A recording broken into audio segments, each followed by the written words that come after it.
We've had enough. That's the message being sent from many around the world to big business and government as people in almost 1,000 cities take their anger to the streets. The Occupy Together movement, which began in New York, is now demanding global change. Let's now zero in on two of the rallying cities and talk to our correspondents. RT's Ivor Bennett in London, Daniel Bushell in Brussels. Hello to you both. Ivor, to you first. London saw violence and disorder on the streets just a few months ago. Any concern about some sort of repeat?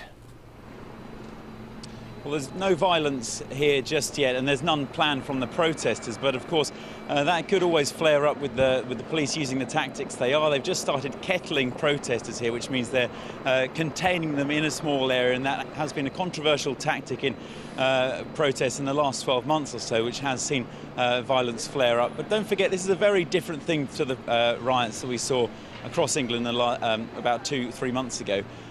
Whereas that was an impromptu outburst with an unfocused goal.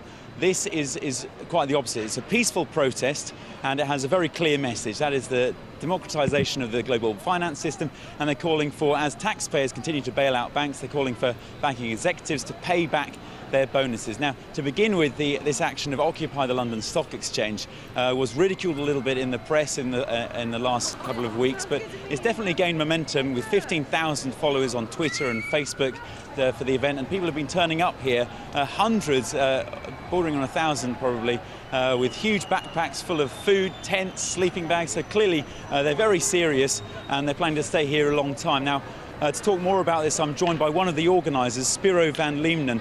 Spiro, thanks very much for speaking to RT. Now, how long are you planning to stay here? We're planning to stay as long as it takes to see the government responding to people's calls, and until we see some change, really. And what's happening right now? I mean, you're planning to march to the Stock Exchange, which is just behind the cathedral behind us, yes. But you're being stopped. So what are you going to do? Well, the square right in front of the London Stock Exchange is private, like everything in the city of London, really. So the police has now kettled all the protesters just outside St. Paul's Cathedral, and I don't know how we're going to take it further, but we're not going home. We're going to stay here, and we're going to find a place where we're going to camp until our voices are heard. Do you really think you're going to change something? Are you really going to stay here for weeks, months even? Yes, I think that's the whole point about it. No one said it's going to be easy, but that's what we're going to try to do. And what's happening in Wall Street it's been very inspiring to people around the world, and especially here in the UK. So they've been an example. What exactly are you hoping for? I mean, are you modelling this on the Arab Spring or what? We're modelling this on Occupy Wall Street, but definitely Arab Spring has been very positive. We've seen people around the world standing up. We don't expect from the governments to represent our interests against the banks anymore. We have to do it ourselves, and if we don't do it ourselves, we're going to keep paying for the banks, and they're going to go away with more profits on the back of taxpayers. So.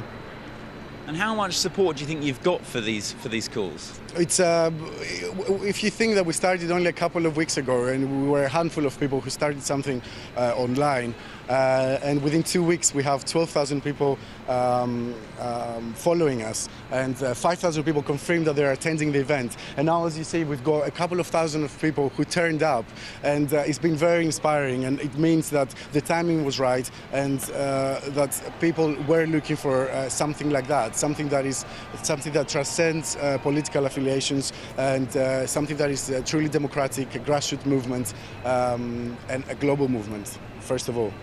Spiro van Liemenen, thanks very much for speaking to RT.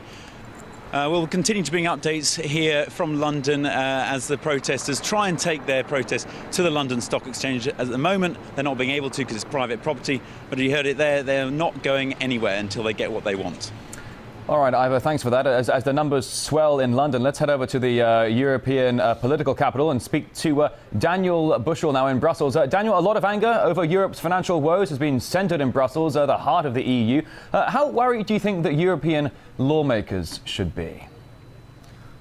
Well, protesters are targeting three key EU buildings here: the European Commission, the Parliament building, and also the Council. They're particularly angry here because you had one of the best social systems traditionally, very generous retirement conditions, also very good unemployment benefits. And as one protester here put it, the bankers gambled and lost our money a first time. The crisis came and now we're being asked to pay for their mistakes a second time. Now the reaction of the EU officials has been also making people even angrier. When asked about their reaction and the significance of the protests, a spokesperson for the European Commission answered, "How does that concern us?" And the EU Employment Commissioner Laszlo Andor joked that protesters should go to Frankfurt instead, the seat of the European Central Bank. The police reaction has also been excessive. One MEP invited around 30 protesters to his Parliament office in the EU Parliament here and to discuss their concerns, but he was blocked by riot police on horseback,